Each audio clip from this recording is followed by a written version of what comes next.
running a little behind. Hope everybody's having a good weekend so far. Let me make sure that we got the sound good.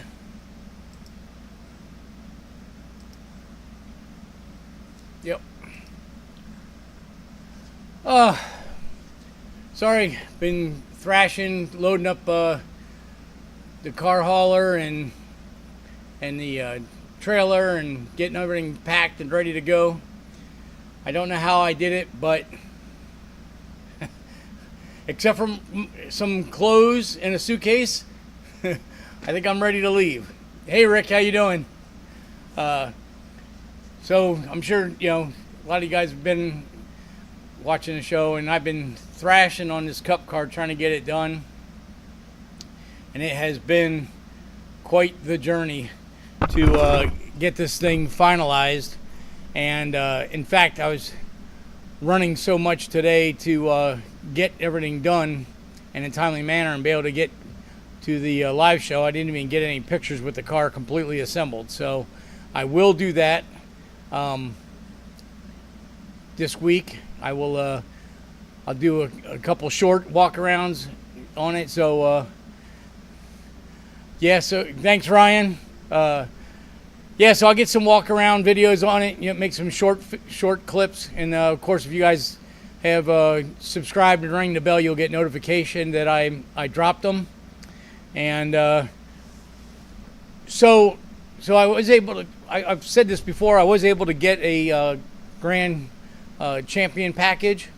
So the cup car is not street legal, so I'm only going to be able to do the Beach Bend portion of the competition. So in a way it kind of sucks, but in a way it's really great, because normally where I would be at the NCM, National Corvette Museum racetrack, Friday the second half of the day, and on Saturday the first half of the day, I will be at Beach Bend. So I'll be able to get some footage of the rest of the stuff that's going on. Hey Chris. So it should work out good. I should have a lot more video on it. My wife and my youngest daughter are coming up.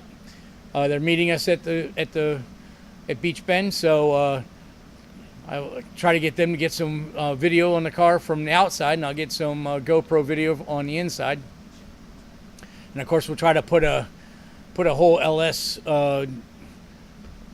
Fest 2024 video together. I've got a bunch of previous ones on the channel, so we'll do an updated version. And but it's been quite a week. Thank you, Chris. Chris came by Saturday and spent the whole day helping me and my buddy Chuck work on the car. And shout out to Bill. I don't know if he's on yet, but Bill came by yesterday and was here for darn near the whole day by the time we get out of here. And between those guys' help and my buddy Mike that came by today, and my buddy Dave that helped me load up and get all that stuff done, I was able to get all that stuff organized, and we actually have the car pretty well done. Yeah, Ryan, you're right. It's going to give me some more time to sort the car. Kind of good, kind of bad.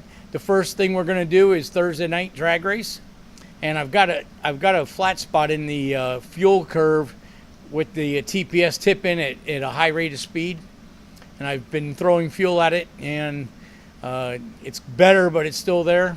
So being that we're going to be the first people on the premises, and we're going to be the only people there on Thursday running, hopefully in a 3-hour time span, if Scott and I can get there early like we are planning, then I should be able to data log and get everything done. If I can get it to make a good clean drag race pass, I know I will be 100% for the autocross and the power stop competition. So yeah, so let's see. So we had Tuesday night. So Wednesday, what did I work on Wednesday? Wednesday, I think just getting more stuff done on the car. I think I put the seat in the car, finished up the wiring, put roll bar padding in it, got all that stuff all tidied up and everything. And then, man, my days kind of went together. Thursday, I think Wednesday and Thursday we worked on that stuff. And then Friday I took it up to my buddy Doug's and was able to put an alignment on the car and kind of answered a couple questions that I wasn't sure about. So in these Cup cars, the newer versions, let's say, well, it's a Gen 4 chassis, but in the newer Gen 4, around the 2000 era, 96 up era, let's say, they started building a lot more cars for specific things. So they'd have a short track car, they'd have an intermediate, they'd have a super speedway, and they'd have a road course car. Prior to that, most teams only had one car for all those different events. So there was some speculation on what type of setup this car would have on it. And it's pretty close to a super speedway car. The A-arms measured out like within 3/16 ball joint to pivot front and ball joint to pivot rear. The A-arms, upper A-arms were pretty much the same. So when I went to align the car, the mounting or something's off a little bit because they've got a lot of caster in the front end, which is typically correct for a circle track car. The more split and caster, the easier the car turns in the corners. So I had to give up a little bit there, but I was able to get like 1.8 negative camber on both sides. I got like 4.5 on caster and 7.5 or 8 caster on the right hand side, which is a fixed side. The left side's the only one that you can adjust that. I did some in the upper A-arms, but you couldn't do a lot. The rear end is squared in the car. It was a little off out of square, but I turned the eccentric on the truck arm and it squared up, no problem at all. But being it's a circle track car, not a road course car, it has a degree 1.1 positive camber on the left rear and 1.5 negative camber on the right rear. So the rear axle is definitely set up for roundy round left-hand turn track. So I've already been shopping and already found a road course housing, which has got about 1 degree negative on both sides. So I'll have that coming in. Gentleman's going on vacation, so I'll have that in about 3 or 4 weeks. And he has a ton of A-arms, so I got to do some measuring on my A-arms and figure out what I need to do to get more caster on the left front. I got the sway bar in. I had to make sway bar bushings. That's all done. Get rod ends and all that stuff. The shocks from Niki suspension specialist in California. They sent me my custom valve shocks for road course. So that's exciting. They look real good. QA1s, of course. And they're going to do the job. And the cool thing about those guys, even though they're in California, they race Sonoma and Fontana road courses with this type of car. So they already knew what I needed as far as valving. So they just gave me what they use on their valving. So that worked out real sweet.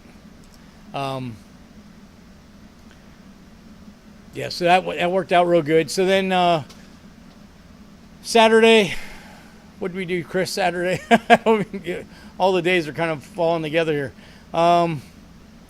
We worked on this fuel cell. We'll show some pictures of that here in a little bit. Cleaned the shop and got the car up on the drive-on lift. And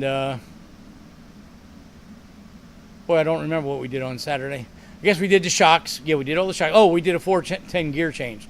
So I knew the rear end in the car was a 5-something. So when I pulled it apart, 543. So any of you guys that saw the video on Facebook or seen the video pop up on the channel, when I'm cruising down my neighborhood street at like 40 miles an hour, that's 4th gear. So that gear definitely was not going to work for the quarter mile. It probably would have been fun on the autocross, but a little bit too short for trying to make it the full quarter mile. So we pulled the diff and we put a 410 gear set in. So that worked out real well.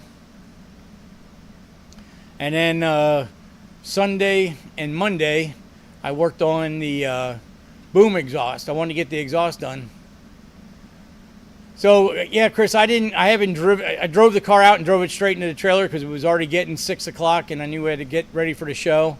In fact, I didn't even get any video of it tonight, so I apologize to you guys.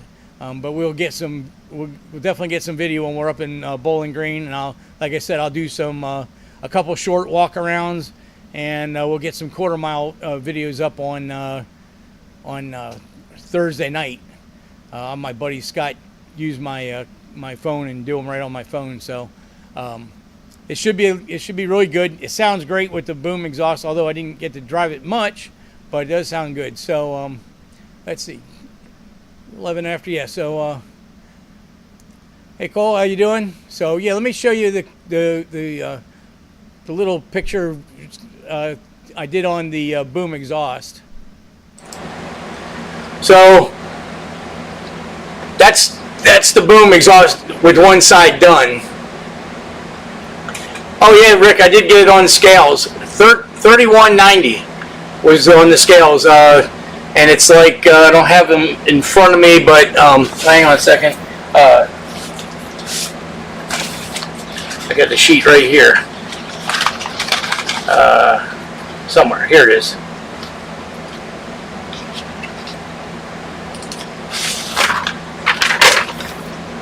Get you back on the screen here. So yeah, 3191 on the total weight, and the front was 1734.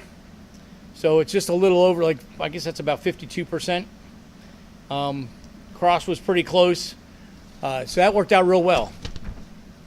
So yes, so I've been doing some research, and I've changed gears a little bit on what we were going to do with the car. Originally I was going to make a burnout car with it. Then I started seeing how nice and how pristine the car was cleaning up.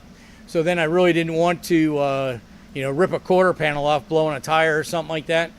And then, like we've talked in earlier videos, earlier live shows, that there's been a big surge in these stock cars racing on road courses, so we've kind of switched gears, and that's where we're kind of heading, do autocross and do road course racing with it. So HSR, who is one of the larger sanctioning bodies, a division of IMSA, it's a Historic Sports Car Association, and their Group 8 is all NASCAR, ARCA, Busch, Craftsman Truck, and Cup cars. So they all run together, but they have separate divisions. So there's basically 4 classes. If you have each one of those classes at the track, then each one would be its own division, or all the Cup cars race against each other, even though they're in a large group. But so they say the car has to be 3350. I guess that was the roundabout NASCAR weight, because most of their rules are it has to be a true NASCAR with the meeting true NASCAR rules. So which is great, because now I can put a bunch of lead on the right side to balance the car, because I was, let me look at my sheet here. The right side, left side was 1700, and the right side was 1491. So we got about a 200-pound split left to right. So moving the battery from behind the driver's seat to the passenger side, that's 50 pounds in front of the right rear tire. And then we're still going to need to put the boom exhaust, probably add another 25 pounds to the car. So let's say the car is 3220. Still got to put 120 pounds of ballast in the car to make it make weight. So we'll be able to ballast the right side of the car, and we should be able to get it 50-50. And if I can find the right spots in the car where I can put the weight on the rear, we can get the car even more 50-50. Getting rid of the iron case Sagnol, and getting a Super T10 road course transmission, that'll take another probably 25-30 pounds out of the front of the car. So I'm excited. It's going to balance out real well. I think it's going to make a good car on road course. It's been quite a while since I raced road course or circle track, so it's going to be something fun to do. Hey Bill, glad you're on. I gave you a shout out earlier about coming up and helping getting the window done. And by the way, that big buckle in the back window is gone. I figured out how to fix that. So, so anyway, let me show you what we did with the exhaust. So that's a picture of one of the final pieces. So on this section here, what they did, it's pretty clever. It's 3-inch by 1.5 box rectangle box tubing with a piece of flat stock in between, so it makes 3 chambers of 3 by 1.5. So that's the outlet side of the boom exhaust. So what I did was to get it on is, there's the outside. So you can see how here you've got one box, here you've got another box, and then they put 2 flat pieces in there to make the 3rd box. So it's a pretty clever way of doing it. So I had these 3.5-inch slide-on collectors I got from Speedway Motors, and they were turned down, so I put them in the press and crushed them and kind of turned them into an oval. And then here's the rusty section of boom pipe that was left over. Everything else was pretty shot, and it was smaller exhaust. It was a 3-inch side and stuff. So this is how I started it out. And then that's just the outside. And that one was beat up. I hammered and dollied straight later. So what I did was I took some aluminized steel and split it down the center. And then, as you can see in this next picture, I swedged this side out because this was a piece of 3-inch. So I opened that side up to fit around the 3.5. Thanks, Ryan. Yeah, it's going to be a lot of fun, I hope. It will be. So I opened this up to 3.5, and then on this side I hammered and dollied it to be square to fit around the 3 by 1.5 tube. So I was able to take that. You can see on the other side how it's all shaped and kind of made into like a megaphone. So then I was able to attach it, cleaned off the turn down to where it was even, going straight into this. Tack welded these on to hold everything in place. There's another picture. You can see how it's kind of squared off over here, and I opened that up to get around that 3.5-inch pipe. And here's on the welding table, and then from there I just made some templates like that, and then laid the templates on the table, plasma cut them out, round them all up, fitted them in, and MIG welded it shut. So actually, at first I was wasn't sure how I was going to attack it, but this really ended up being very, very easy to do. So there's all welded up. Now, of course, had I had time and patience and this was going to be a final design, I would have TIG welded, but because this section, the rectangle portion of it is so rusty, I'm going to build all new stuff. Because what I want to do is I want to come out with oval pipe and do an X and then go out to the boom pipes, and I'm going to build all new. But the 3 by 1.5 14 gauge box tube, nobody in South Florida has that in stock. I have to order that special. So that's what I'm going to do. I'm going to order that stuff. I'm going to order all the oval pipe. So it's going to come out of the collectors. You turn 45, go into a. Oops, sorry about that. It's going to go into an X and then straight shot into the new pieces. So that'll all be TIG welded because it's going to be all new stuff, and probably send it out and get it powder coated so it won't rust out like this stuff did. So here's the other side with the template fitted in, and then it fitted all the scaling, ground off the stuff so it would weld clean, tacked in place. Basically your basic way of doing this stuff, and all MIG welded up. So doing it this way with the MIG weld, obviously it's not the prettiest, but of course it's under the car, who cares. And I was under a pretty heavy time constraint, so it didn't take long to knock these out. Actually, I think I got maybe 3 hours in the whole thing, maybe a little more. And there's the exhaust in the car with high temp paint, black paint. You see it worked out real well. The way the turnouts, I twisted them sideways, now they go straight into the into the merge section of the boom pipe, and then out to the out to the corner. There's just another angle, and then there's the outside. Now normally there's a 3-inch filler skirt that goes down the sides of this, but the metal bracket that's on there, they never painted anything, and it's really bad, really rusty, and the rivets were corroding from being in the rust, and every time you touched them they just snapped off, and I just decided to take them completely off for this weekend, and then I'll be able to lay out some new steel pieces and reattach everything with fresh rivets and everything. It'll look really nice. That's why you see like the blue sticking out, because normally that's covered by the skirts that go down the side of the car.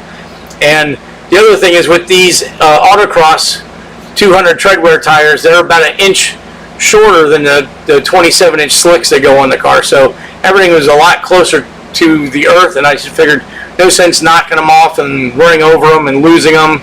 I just take them off for this event, and then that'll be just something in the future to finish up. There's the other side. You can see I hammered and dollied that one all out, so it looks nice and square and clean.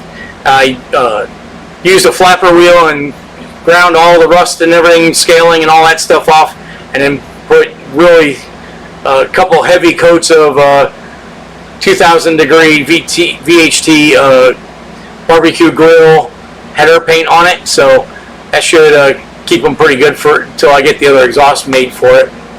But it'll be real nice because I know some tracks have sound ordinances, so when I make the new exhaust with the X in the middle, I'll be able to, I see that they actually had holes drilled in the corners here, so I'd actually be able to make like a diverter that would bolt on so that you could block the exhaust from a sound meter if we get to that point. So that's just, we've done all kinds of little tricks like that back in the SCCA days, where we would have turn downs on the car with V-bands, and we'd rotate them to the opposite direction of the sound meter. I've seen guys, they would drill 4 holes in the tailpipe and run safety wire and make an X out of the safety wire through the pipe, and believe it or not, it would divert the sound enough to maybe knock down 3-4 dB, so we might better get the car under the limit.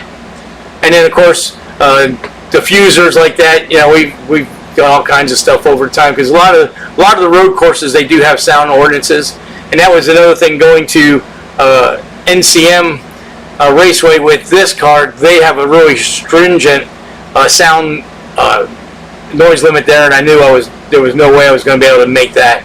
This thing's loud, so now we're not going. It doesn't make that much difference going to that event. So Chris is there, and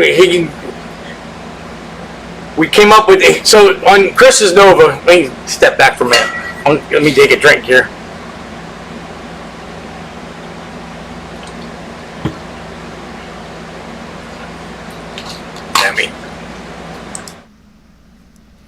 So on Chris's Nova, he does a lot of road course racing with his car, and I mean, you guys probably heard us talking about this on prior shows, that he's had a lot of issues with stuff that other people have done to the car that he's had to redo, and unfortunately the last guy that worked on it cut up his fuel tank, and to put 2 pumps in it, and actually made it worse than it was to start. So since I had a can left over from the fuel cell in the Cup car, all I used was my lid and the plastic container. I gave Chris the shell, and he went home and got it fitted to his car, and it's going to fit in the car real nice. So we went ahead and ordered another plastic liner, and then Chris and my buddy Chuck and I worked on getting a tank set up. So on fuel injection cars, if you guys, I'm sure most of you guys know, fuel slosh is a huge issue, especially you start pulling big G loads coming out of corners and stuff like that. So we don't want to have a problem like that. So we kind of put a brain trust together, and we came up with a setup that I think is going to work out real well. So here's the setup. So we got 22-gallon stock car fuel cell with the metal can, which he cut a hole in the floor and dropped it through the floor, and it actually sits just about the same height as the stock gas tank. We made a new top plate because obviously I used my top plate off that can in my car, and nobody had the 22-gallon cell with the big opening in stock. And it was going to be months till we could get the correct one, so we bought one with a single plastic cap on it, and then I marked it out, and Chris cut it all out, and then we made a template, and he drilled all the 24 holes to match this plate. We put a Holley tube style fuel level sensor in there, so that really sloshing doesn't affect the fuel gauge. It shows pretty accurately. He's got twin 340 liter per hour E85 pumps that he already had purchased. And so what I came up with is, well, I didn't come up with it. I copied other people, but we made our own. We did this fuel collection container. And so these red AN fittings on the sides are actually check valves. So whenever the car turns left, this check valve will open and allow any fuel to go into the can and fill the can as the car's cornering. And then the one in the back on the opposite side would close off. And then you got one for acceleration and deacceleration. They may be in limbo depending on which way the load is going to throw. But nevertheless, whichever way the load is, it's going to fill the container. And your fuel return will be filling the container also. Now, of course, if the fuel level is above the container, then it will fill in through the top.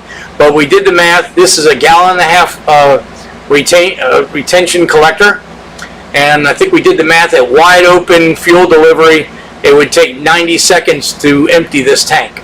So I'm pretty positive that we're not going to have any issues. And the only time you're going to have full flow, well, actually these pumps are going to put out more fuel than his car is going to use, so it's always going to have returning fuel. But when you're coming out of a corner, the car is going to be deaccelerating and then picking up steam as you start picking up the throttle. So again, the return is going to be at its heaviest, replenishing this container. So I think we're going to have zero issues with this thing. And we would have made this bigger, but it has to fit in that hole. That was the big thing. So there's the opposite side, which again you can see it's got another valve on this side, one on the front, and it's got another one in the back. And there's looking in the container, so you can see how that works. And they're 1.25 inch pockets, so they're going to flow a hefty amount of fuel. So that's going to work out real well, I believe. So there's just another angle of the container. And there it is inside the tank. So now all around the outside of this tank, we're going to put ethanol E85 methanol approved foam in there, so that's going to also help slow fuel slosh. So it should help. And then these are pretty good socks that he has on the pumps, so that's going to help. As long as those socks are in fuel, it's going to be doing well. And the other thing Chris said, when he put the tank in, dropped the can into the car, the back of the tank is a 1/2 inch lower than the front, so it's going to be perfect with this container towards the back of the tank. It should be able to pick up fuel all the way down to maybe 1 gallon or 2, so which you never want to run on the course that low of fuel, but I think it's going to work out great. So there's the bracket I built for the hang the pumps, so they're hanging off the top plate, so that way we measured, and the bottom of the sock is going to rest against the bottom of the collection tank, as is the fuel pickup. So that's all going to be real good there. And that's a really bad picture. But yeah, it was just a picture, another angle of the bracket that I made. So that's the filler piece in the tank, the inlet or the covered lid sitting on top in the bucket on top of the tank, ready to be bolted in. And you can see here, because these tanks, usually what they do is they take this cap off, and then you reach your hand in there and hold the nuts all the way around to put it together. But that's really time consuming and a pain in the butt. So what I always do is I make a ring, and then I weld nuts to it, and then we use double gaskets. This one will have a gasket between this metal ring and the inside of the tank, and then this gasket will go on the top of the plastic underneath this lid, and that way you'll be able to just run the screws in from the top. And what we'll do is we'll line this all up, and then we'll put 2 popper bits in the 2 diagonal corners, so that bracket will be stuck inside the tank, lined up. So all 24 bolts just drop right in, and you can tighten up. It's a one-man operation, take minutes. Plus, the nice thing is, because we are having foam in this tank, we want to monitor, because the foam will deteriorate over time. Hopefully, being that we bought what is listed as methanol, ethanol foam, we should be able to get 3 to 4 years out of it before it starts degrading. But with this large billet cap fuel fill, he'll be able to look in with a flashlight, and if he sees any particles of foam in there, we'll know time to take it apart and replace the foam. So again, we wanted to make sure it was going to be easy to do that, so that's why I made this ring. And there's the ring upside down. Let me zoom in a little bit.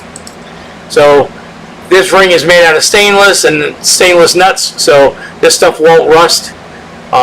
So it'll work out real well. And like I said, we'll just take 2 corners and run some popper bits through the plastic. It'll hold it up in line, and it'll be easy peasy. So there's the just the overall picture of the tank. You'll see, the regular stock car type can, and it's going to work real good. And there's looking straight down. I had to give my boys up at Race Parts Solutions a shout out. They make these billet caps for almost every size fuel cell and ice tanks that's made. It's in racing. They're really nice pieces. Of course, they engrave them with their name, but they can also engrave them with your company name if you want.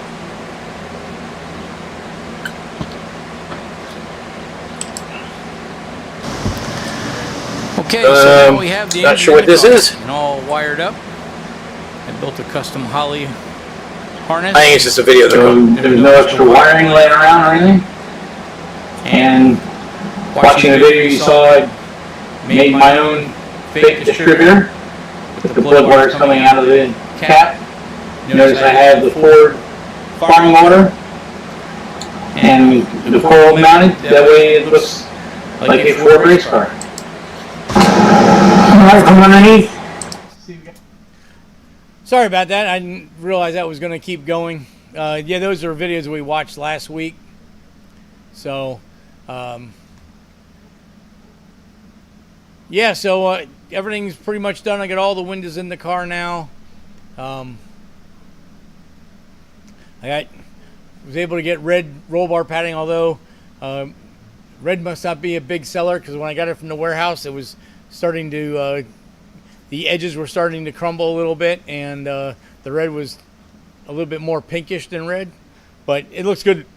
It looks good in the car with against all the other red paint and stuff in there. So we got that in there. We got the race equipped seat belts in. So she's all set to go. And like I said, I'll get some videos on that when we get up to Bowling Green, and I'll put them in the shorts. So everything's working out pretty good as far as that goes. Trying to see, I took some pictures of the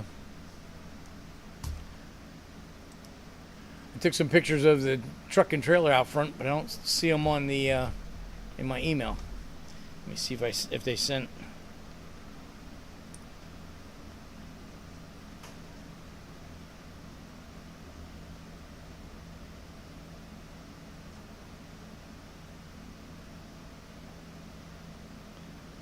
Let me send them again.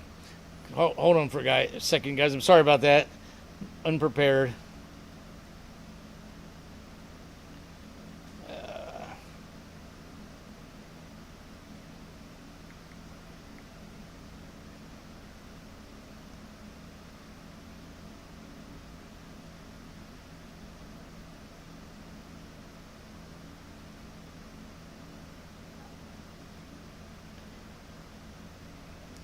All right, sorry about that. I wanted to get the pictures of the truck and trailer tied up, put together, so that should be coming through now. But yeah, I wasn't. This week has been really tough. I wasn't sure we were going to make it. There was multiple times that. Thanks, Bill, on getting this thing all sewed up, and it was pretty cool, Bill, with the back window. I woke up this morning saying there must be a way of fixing that, so I already had an idea of taking clamps and clamping the Lexan. So you guys that haven't seen the car yet, the back window bolts around the window frame, but where it goes across the rear deck lid, it kind of just hung there, and the deck lid kind of closed over it. It was a little weird how they had that done. But somehow in my measuring, I must have got it a little wide there, so it didn't lay down flat when Bill and I got the back window put in. It looked perfect up until that point, but once we got it in, it had a big bubble in the middle of it, and actually the trunk lid wouldn't even close. Yeah. So I put clamps on it, and I kept chasing the bubble was in the middle, and I put a clamp in the middle, then it popped out in the corners. So I ended up with about 10 spring clamps on there, and I got it down pretty good.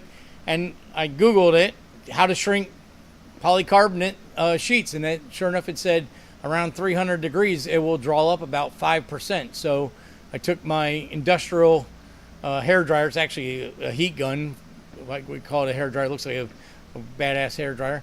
I went ahead and heated the glass up, and kept working it, and then I ended up there's a round bar under the deck lid, so I went ahead and started spreading it around, putting pop rivets in, and when I was all done, it's almost a tight fit to the back, and the trunk lid closes, everything's fine, like it never happened. So I'm really glad about that.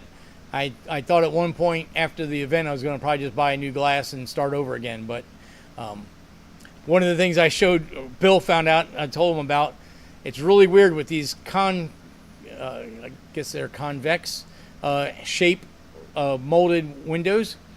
When you lay the old window around it and you cut and you mark it out, it ends up being larger, like a 1/4 inch larger.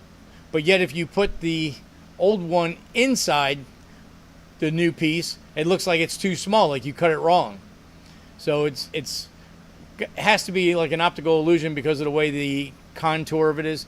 So you end up cutting the glass extra large, and then a lot of belt sanding to get it down to size. So, it is what it is, but it was very, very unique. I haven't ran into that before. Most of the glass that we put in the drag cars are really pretty flat, except for maybe the windshield. So, it was just one of those things. I hadn't ran into that before.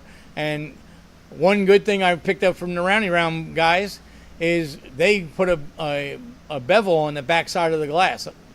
All the drag cars I've ever put windows in, I've never done that before. And it actually works out really well, because now when the quarter panel or roof panel or even like a door edge or anything, there's always a radius that the glass has to butt up against. So you always end up with a little tiny gap. It's tight at one spot, but the very top of it will have a little gap. And I've usually gone in with silicone and silicone over to get rid of the gap. But what I found on the Cup car is they went around and put a radius on the back side, and that way the outside edge of the glass fills that radius and really ends up tightening up the glass to the body. Really makes it look nice. So I learned a trick from the Rounding Round guys on doing that. It worked out real well. Let me switch screens here for a second. Where am I at?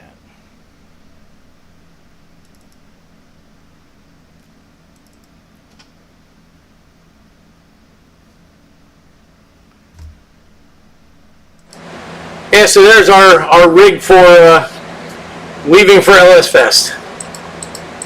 So we got Scott's C60 Oleynik vintage race car hauler.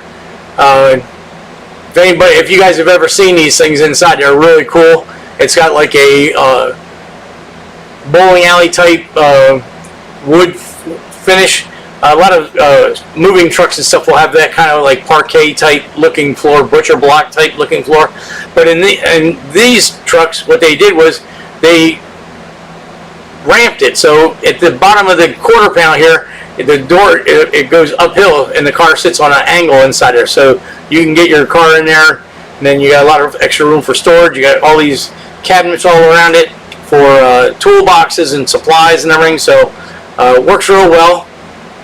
And it's really cool. And if you were in the 70s racing funny cars or pro stock or any, or a big money team, these were the chaparrals of the day. If you had one of these trucks, you were a heavy hitter.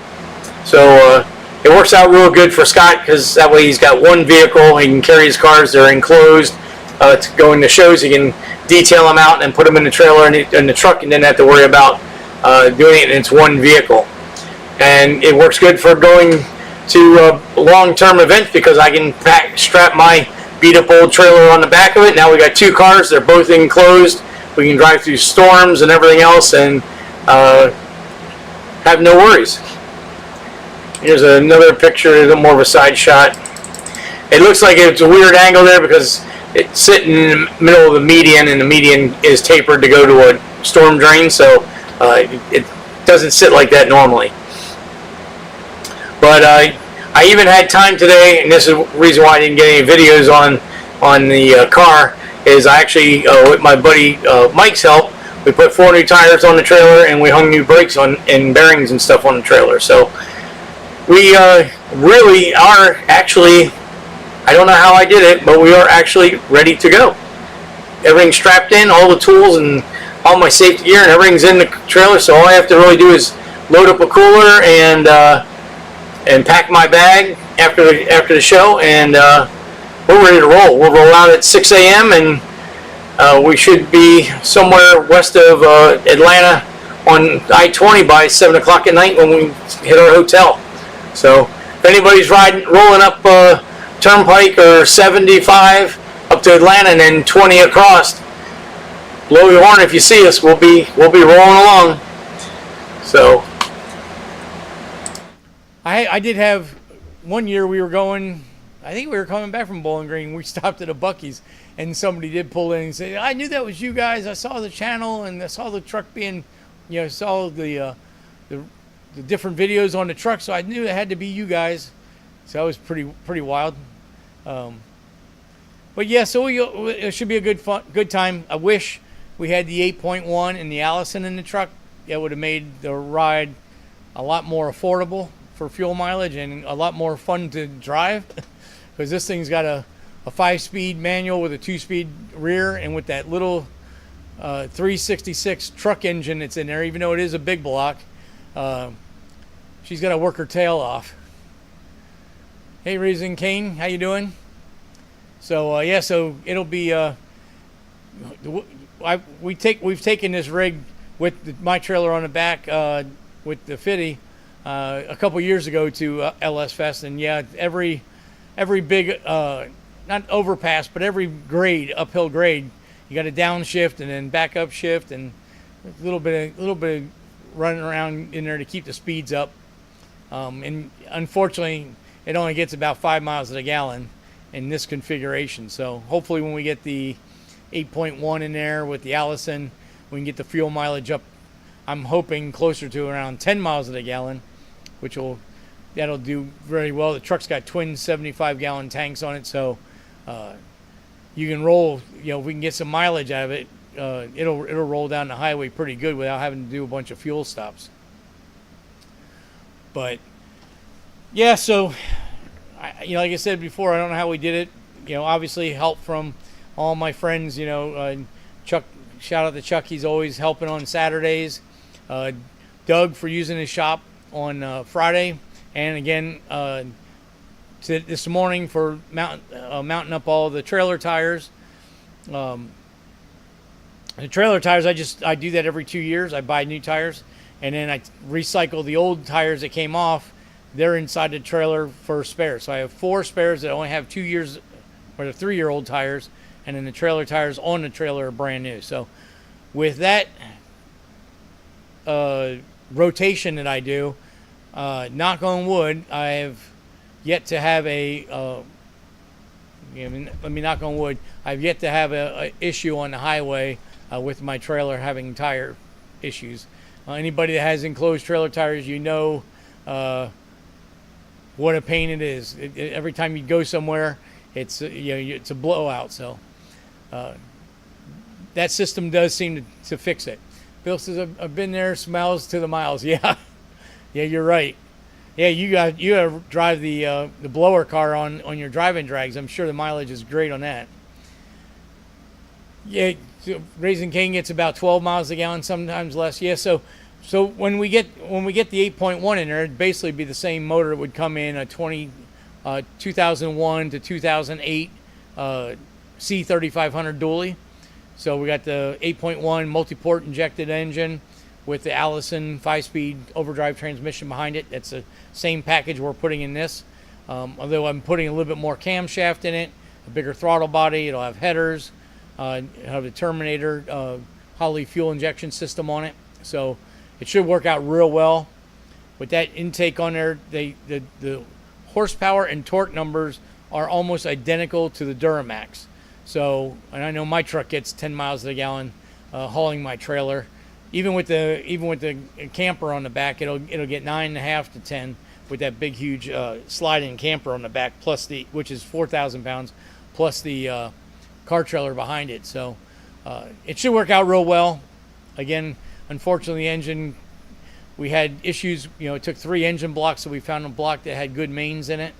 So not totally the engine builder's, engine machine shop's fault for it being over a year to get this thing done, but it's close to getting out of their facility. The short block is all machined, ready for me to put together. I'm just waiting for them to finish the cylinder heads, and then that'll be a future project and future video coming up on the channel. Chris says, I'm going to take my transmission out. We'll be able to get all the bolts from under the car. You guys have any tips on making it easier? So yeah, you should be able to pull the trans out, no problem. My trick for transmission removal is a long 36-inch extension. Unfortunately, I'm going to be out of town, but if you don't get it before I get done, swing by and I'll give it to you. But I have one. It's got a 1/2-inch hex on the 1/2-inch drive for the impact gun, and it's got a swivel on the other end, fixed swivel, and then use a short socket, and that way you can you can be out by the tail shaft, let the trans hang a little bit, and you just zip all the bell housing bolts out, and then the train will slide right out. Unfortunately yours, the bell housing is attached because you get the C60 trans, so the bell housing is attached to the main part of the T56 trans, so you can only slide it back far enough to get past the clutch. That's as far as you can go. But you probably have to tilt the engine back. But if you leave the exhaust hooked up and stuff, you can tilt it back, no problem. And just make sure like your oil pressure switch and stuff in the back of the motor doesn't hit the firewall and snap off. Other than that, let it tilt back, and you should be able to get her out, no problem at all. So yeah, so that's pretty much what we got done. So like I said, the car is, except for a little bit of tuning, the car is done, and we'll get some video on that. So leave bright and early tomorrow morning, and we have a day and a half of driving. It's going to be about, I guess, with fuel stops, it takes about 16 hours to get to Bowling Green, 15, 16, something like that. Plus we go across on 20 rather than going up 24. Anybody that's used to or knows that area of the country, the direct route is I-75 to Chattanooga, then 24 from Chattanooga to Nashville, and then 65 to Bowling Green. But to do that, you have to go through Mount Eagle, and that has an elevation of 38 or 4,200 feet, and it's got a nice 5% grade for 4 miles up and about the same coming down. So I know from past experiences, a truck like this, I would have been climbing the hill at 30 miles an hour, and that's just not fun at all. So we go 75 to 20 at Atlanta, and that takes you west of Birmingham, and then 65 straight into Nashville, which is straight up to Bowling Green. It's about an hour longer ride, but you have some mountain hills, but you don't have any grades like Mount Eagle or anything like that. There are some spots that we probably slow down to about 55 to get up the hills, but nothing like Mount Eagle, where even the semis are usually pulling a load. They're usually going 30-35 mile an hour, way in the right lane, and then you have no power to pass. So if you're climbing and you're approaching a truck that's having a worse time, then you get stuck behind them, and then you're out of your power band, and it's not a fun trip. When I go that way with the diesel pusher, obviously that climbs the hill no problem. You can go 60 the whole way up, no problem at all. And hopefully when this truck gets the 8.1, it'll be the same way. I think I did the math on the gear ratios, and with the rear end in high gear and the Allison in overdrive, I think I figured out 70 mile an hour would be 2200 RPM on the engine, which, that thing should be torquing, make a lot of torque at that point, so it should ride out pretty well. And of course it still has the 2-speed rear, so I think it will be able to drive in high gear all the time, and then just have to go into low range for climbing some steep grades. Raising Cane says, when I got mine, it came with muffler delete, and so I hit the tracks fast, took back cats off, tried to get 16 miles a gallon, had a tune, only can try to know those. Yeah, I know those routes. Yeah, so it is what it is. You got to get across the country. So when we get this thing all set up, we'll see how it works out. So Friday and Saturday and maybe on Sunday, depending on how the event goes, I'm not sure how much content we'll be able to get out during the day. Unless they've changed something. The last time I was at LS Fest was 2 years ago, and the Wi-Fi, they keep upgrading the Wi-Fi there, but when you have close to 40,000 spectators and you've got 700 to 800 racers and everybody's on their phones, the Wi-Fi just gets bogged way down. So usually you can get video out in the mornings and in the evenings. So we'll be trying. I don't think it's live streamed, Bill. Although there may be some guys on Facebook and stuff like that are live streaming off their phones. So they usually use the hashtag LS Fest East and then the year. So LS Fest East 2024. That's usually the hashtag that Holly tells everybody to use. That way everybody on social media can find anybody else that's doing it. And they usually have a lot of people doing coverage. I know in years past, Holly themselves will have at least 50 photographers, and they usually have about 8 to 10 drone guys. So if you go to lsfest.com, usually at the end of the day, they'll have like a lot of pictures of different divisions. They'll have like a little news blurb of what happened in the day, and then there'll be pictures that go along with it, or there'll be like a day behind. But I'm sure, just like at the garage races, you got people that are on their own time and on their own equipment live streaming. So the big thing there is if they keep the Wi-Fi running strong enough that it doesn't start dumping people off and stuff. So we'll see how that all works out. That's every year they try to make it better, so we'll see what happens with that. 2 years ago, I was able to send some video out in the middle of the day, so we'll see what happens. Like I said earlier, I can't go to the NCM racetrack for the second half of each day because per the rules, you have to drive your vehicle there, and it's not registered, so I can't do that, and I can't trailer it there. So it'll work out good because that'll give me some time to get some other footage up, and also time to maybe load some stuff and send it out. So we'll see. Just the only thing I can say is, subscribe to the channel, hit the bell, and then you'll get a notification every time I do get something up. And I will try to load stuff up every evening when I get to the hotel, because then I'll be able to use the hotel's Wi-Fi and I'll be able to get some stuff up. So I'll try to get some stuff out there, and that's all we can do. And obviously, if I don't, I'm going to take all the footage and stuff I do get, and I'll make some put it together, make a couple videos or a video for the channel too after the event's over. But I'll definitely try to get some stuff up to keep you guys abreast that can't make it. So it's a really good event. It's the biggest one that they have at Bowling Green. I don't know if any of you guys been to Bowling Green, but that is one phenomenal facility. All the drag racing grandstands are under roof, which is really cool. You don't roast out in the sun. In fact, the spectator side, they actually have like baseball stadium seating that the bottoms fold up, old wood,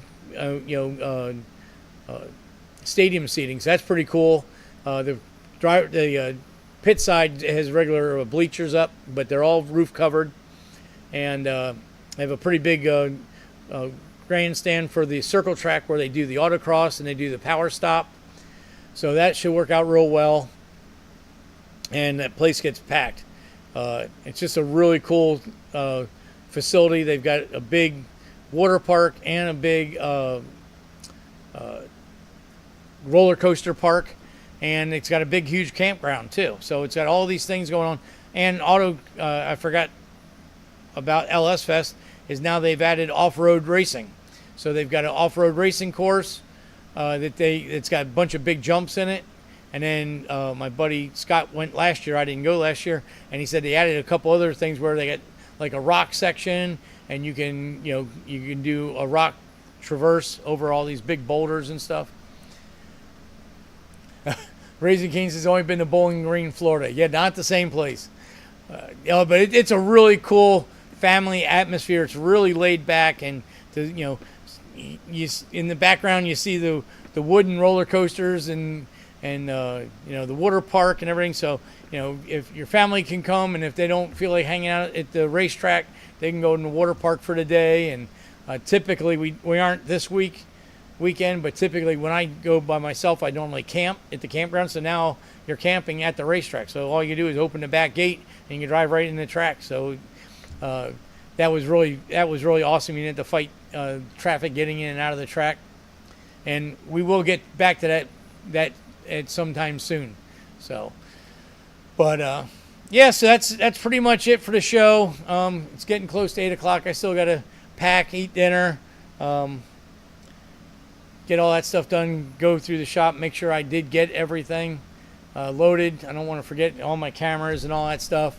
I really appreciate everybody coming on tonight. Looks like we had a bunch of people coming in, even if they only stopped for a second. Looks like we had like 10 to 12 constant the entire show. That's real great numbers, and it shows the views at 78. So that's probably the highest seen live show. Obviously the numbers get bigger on the replay, but that's really good for it just jumped up to 81, so that's awesome. Appreciate it, guys. Chris, Bill, Ryan, Raising Cane, Rick. Thanks for getting on the